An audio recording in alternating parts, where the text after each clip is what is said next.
পটল দিয়ে একঘেয়েমি তরকারি খেতে খেতে যখন আর ভালো লাগবে না তখন এই রেসিপিটা করে নিতে পারেন। সবাইকে আসসালামু আলাইকুম, কেমন আছেন সবাই? আশা করছি যে যেখান থেকে বসে আজকের ভিডিওটি দেখছেন সবাই অনেক ভালো আছেন। আলহামদুলিল্লাহ আমিও অনেক ভালো আছি।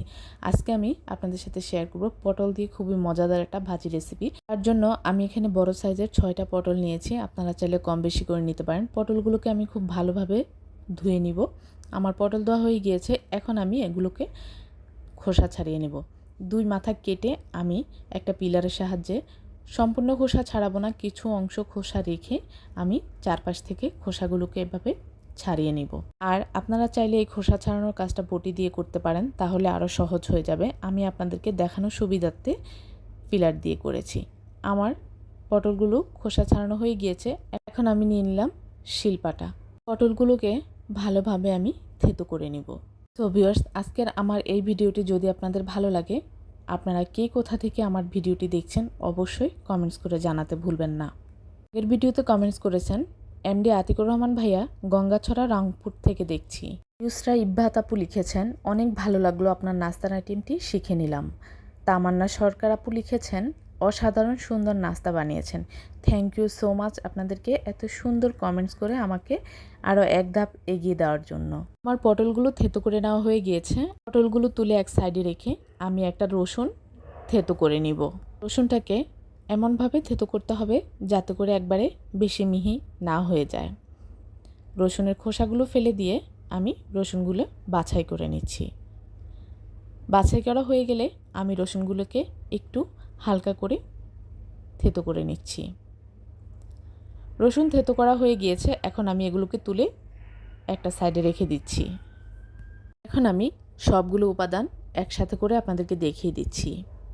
আমি কিছু পেঁয়াজ কুচি এবং কয়েকটা কাঁচামরিচ মাঝখান দিয়ে ফালি করে নিয়েছি। এখন আমি চলে যাচ্ছি রান্নায়। চুলায় একটা কড়াই বসিয়ে দিয়ে তাতে 2 টেবিল চামচ পরিমাণ সরিষার তেল দিয়ে আমি পেঁয়াজ কুচি এবং রসুন কুচিটা দিয়ে ভেজে নেব।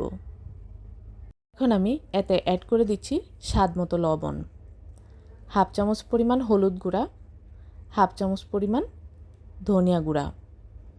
ভালোভাবে মিশ্রণটাকে মিশিয়ে নেব। এ পর্যায়ে চুলার জাল লো মিডিয়াম হিটে রেখেই রান্নাটা করতে হবে। এখন আমি অ্যাড করে দিচ্ছি 1 চামচ পরিমাণ কালো জিরা, অ্যাড করে দিচ্ছি ফালি করে রাখা কাঁচামরিচগুলো। ঝালের পরিমাণটা আপনাদের স্বাদের উপর নির্ভর করে দিবেন। এখন আমি অ্যাড করে দিচ্ছি থেতো করে রাখা পটলগুলোকে নেড়েচেড়ে খুব ভালোভাবে মশলার সাথে মিশিয়ে নিতে হবে। চুলার জাল লো মিডিয়াম হিটে রেখে ধীরে ধীরে রান্নাটা করতে হবে। সো ভিউয়ার্স, আজকের আমার এই রেসিপিটি যদি আপনাদের ভালো লাগে, যারা ফেসবুক পেজ থেকে দেখছেন প্লিজ আমার পেজটিতে লাইক ও ফলো দিয়ে কমেন্টস করে জানিয়ে দিবেন কেমন হয়েছে। আর যারা ইউটিউব চ্যানেল থেকে দেখছেন প্লিজ আমার চ্যানেলটি সাবস্ক্রাইব করে পাশে থাকা বেল আইকনটি ক্লিক করে রাখবেন এমন আরও সহজ সহজ রেসিপি পাওয়ার জন্য। এখন আমি 1 কাপ পরিমাণ পানি দিয়ে ঢাকনা দিয়ে জাল করে নিব পটলগুলো সেদ্ধ হওয়া পর্যন্ত।